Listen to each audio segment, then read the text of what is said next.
أنا دلوقتي دكتور باسم المنظم لحملة تبرع الدم. مساء الخير يا دكتور. مساء النور. قولي ازاي تم التنظيم للحملة دي؟ هو النهارده طبعا تماشيا النهارده مع اليوم العالمي للمتحدي الإعاقة 3 ديسمبر. كان الهدف ان احنا نقيم احتفاليه لهذه الشريحه، ولكن كانت المبادره انطلقت من جمعيه 7 مليون معاق تضامنا مع مصابي وشهداء الثوره تحت عنوان قطرة دم معاق من أجل مصر، تضامنا مع المصابين وشهداء الثورة. احنا كمجلس مصر أطباء معنيين بالرعاية الصحية تقدمنا بالعون مع جمعية 7 مليون معاق في تنظيم حملة للتبرع بالدم. دي أول حملة تنظموها؟ لا، احنا كمجلس أطباء نظمنا حملات، وكان لنا دور في المستشفيات الميدانيه في ميدان التحرير، ولكن دي اول حمله او اول مبادره وطنيه من متحدي الاعاقه في مصر. وانا حابب اقول هنا ان الفكره بنركز على تغيير النظره المجتمعيه اتجاه هذه الشريحه، وان هم شركاء اساسيين في بناء هذا البلد. عايزه اسال حضرتك، عايزين يعني ننوه عن حملات جديده، هل في حملات جديده الفتره الجايه؟ هو دي هتكون بدايه مبادرات اخرى ان شاء الله الفتره اللي جايه، بس انا عايز اوجه رساله هنا للحكومه الجديده، الاهتمام بحقوق متحدي الاعاقه في مصر، وبالتحديد لوزير الصحه اللي هيتولى الحقيبه الوزاريه الجديد يهتم بفكره التامين الصحي والرعايه الصحيه لهذه الشريحه. معانا دلوقتي دكتوره سهام الباز، مدير عام بنك الدم الهلال الاحمر المصري. مساء الخير يا دكتوره. مساء الخير، اهلا وسهلا بيكم. في البدايه اشكرك عن الحمله دي، وقولي ازاي تم التجهيز ليها. والله هو أنا يعني بأشكر الفضل الأول والأخير لجمعية 7 مليون لمتحدي الإعاقة، وعلى رأسهم الدكتور باسم السواح، لأن بصراحة هم بذلوا مجهود كبير جدا جدا علشان ينظموا الحملة دي. وطبعا كونهم بيشاركوا معانا في يومهم اليوم العالمي لتحدي الإعاقة، ده يوم فرحتهم أو يوم عيدهم بمعنى أصح. دي حاجة جميلة جدا جدا، وبقول ان لسه فعلا الدنيا بخير، ولسه الناس بتفكر ازاي تنقذ ناس محتاجة لكل نقطة دم سليمة، وده شعور منهم فعلا للتحدي. وحقيقي انا ببص لهم دلوقتي بنظرة جميلة جدا، وبقول لهم شكرا وكل سنة وانتم طيبين، ودايما يا رب ايامكم في اعياد. عايزة منك دلوقتي رسالة توجهيها للشعب المصري علشان يعني نحفزهم ان هم يجوا يتبرعوا بالدم.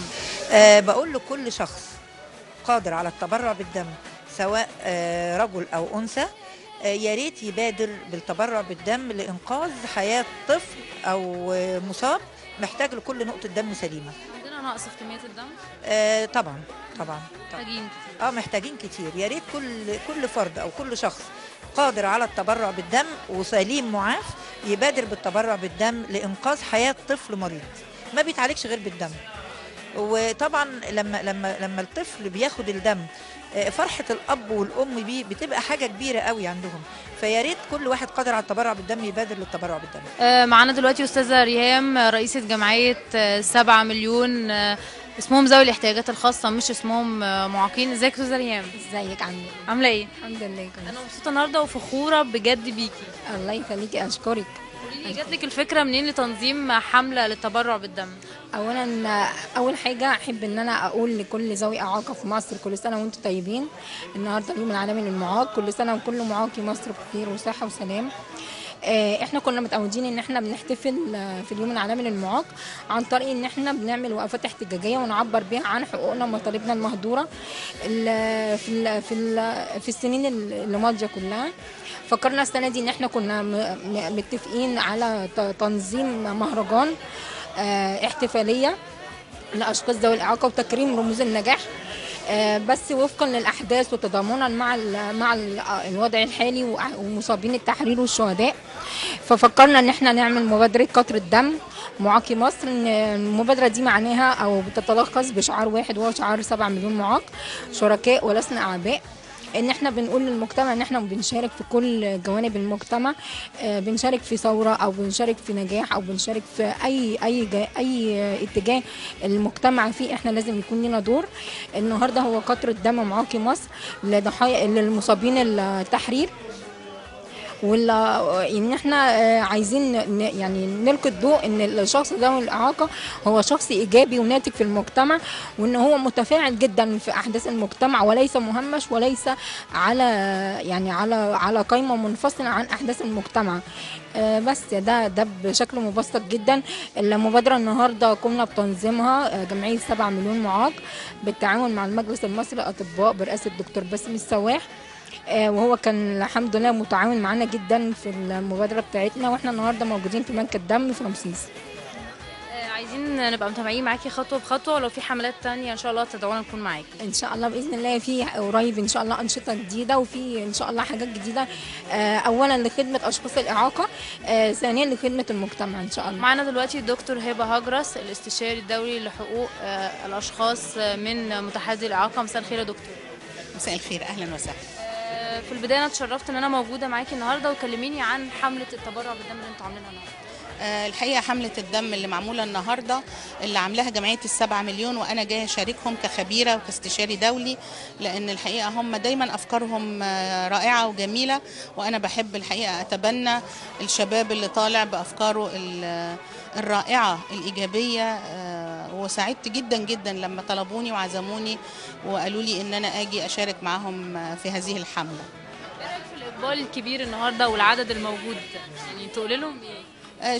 شيء رائع، شيء رائع الحقيقه، وتحرك ايجابي، تحرك ايجابي متناسب مع الجو اللي احنا فيه والثوره، وان في يوم الاشخاص المعاقين ان يتم الاحتفال بهذا الشكل واضح فيه التضامن مع قضايا الثوره والتضامن مع الوطن. شيء رائع واكثر من رائع الحقيقه.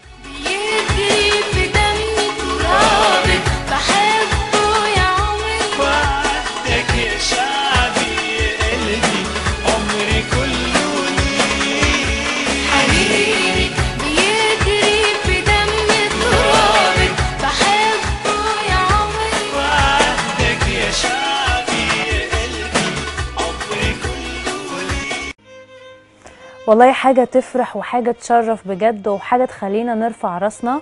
أنا بشكر جمعية ال7 مليون من ذوي الاحتياجات الخاصة أو متحدي الإعاقة، وبقول لهم بشكركم على كل نقطة دم اديتوها للناس دي، سواء من مصابين الثورة أو من الأطفال اللي محتاجين أي نقطة دم. وبرضو دعوة مرة تانية لكل الشباب اللي موجودين بصحة وبخير إنهم بجد يحاولوا يتبرعوا، لأن بجد احنا عندنا فقر جامد جدا في المستشفيات في الدم، وكمان للأشخاص اللي اتصابوا في الثورة. عايزه اقول ان الناس ذوي الاحتياجات الخاصه دول اصلا من بره الدنيا وعايشين في عالم لوحدهم، علشان كده احنا قررنا ان شاء الله هنعمل لهم يوم كامل هنصور فيه كل حياتهم علشان نديهم ابسط حقوقهم. عايزه افكركم بحكايه حكيتها لكم الحلقه اللي فاتت لما حكيت ان احنا واحنا داخلين من بوابه مدينه